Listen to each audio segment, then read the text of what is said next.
Box to Box Media Network. Selamat datang di podcast pengembangan diri, eksklusif hanya di Spotify. Podcast ini akan bantu kamu untuk mengatasi kegalauan di usia muda, sukses di usia muda, dan yang pasti terus bertumbuh setiap harinya. Selamat mendengarkan.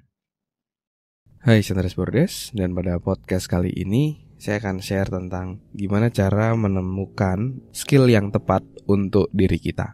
Ya. Tapi sebelum itu, saya mengajak kamu untuk download beberapa tools yang bisa bikin kamu lebih sukses dan produktif. Silakan cek link yang ada di deskripsi. Ya. Oke, ini saya menjawab pertanyaan dari Ratna Amorti. Ya. Dia bertanya seperti ini. Kak, gimana sih cara menemukan skill yang tepat untuk kita? Ya, ini menarik. Ya.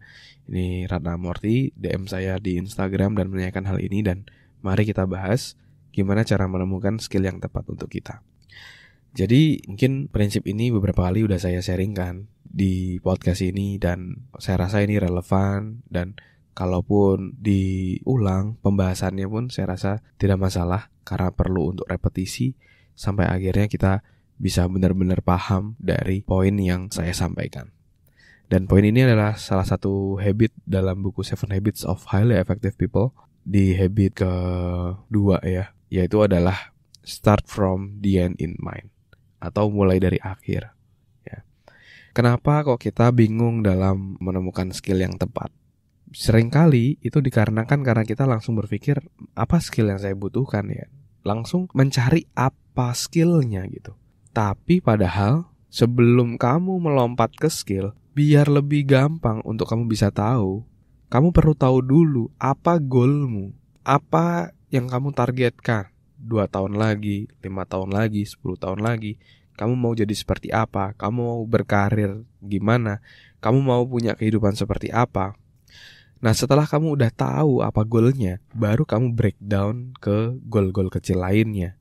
Seperti actionnya apa, seperti skill apa yang kamu butuhkan, mindset apa yang kamu butuhkan. Nah, setelah tahu tujuannya apa, baru kamu breakdown ke tadi, skillnya apa, mindsetnya apa. Jadi semua berawal dari tujuan dulu.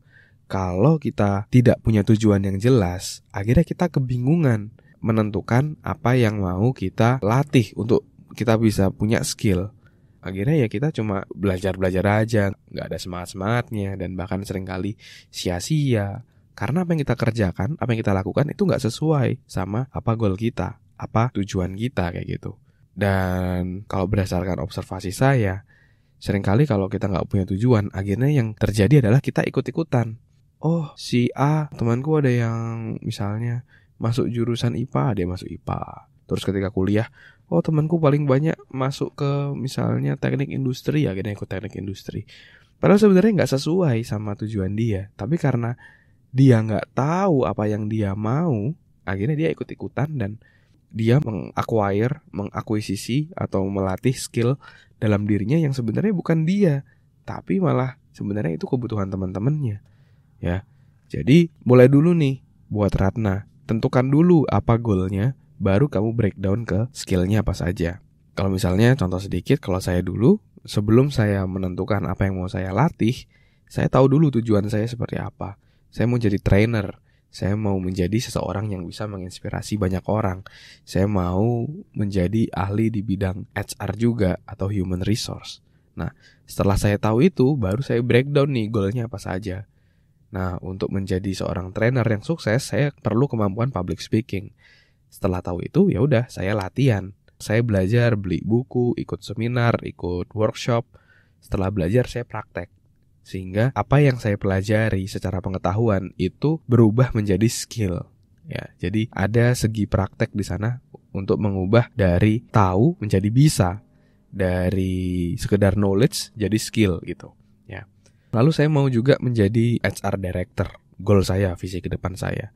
Ya udah, berarti saya harus belajar tentang rekrutmen, belajar tentang people development, belajar tentang organization development, belajar tentang compensation and benefit, dan lain-lainnya.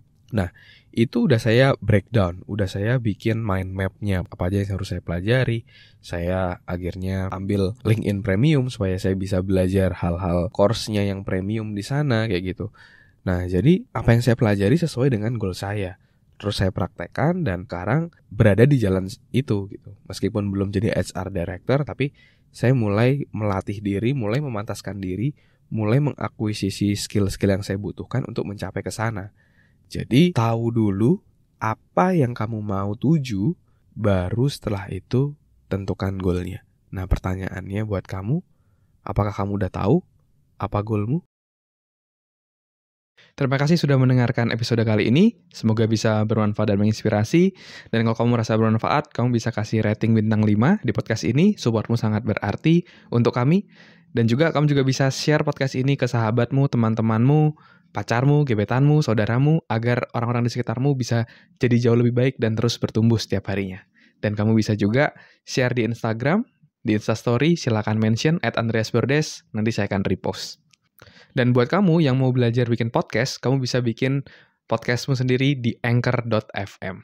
Buat kamu yang mau belajar cara detailnya, dari gimana menentukan tema podcast, gimana cara upload podcast di anchor.fm, sampai gimana agar kamu bisa konsisten bikin podcast, kamu silakan cek konten eksklusifnya, tutorial yang sudah saya buat, silakan klik link yang ada di deskripsi.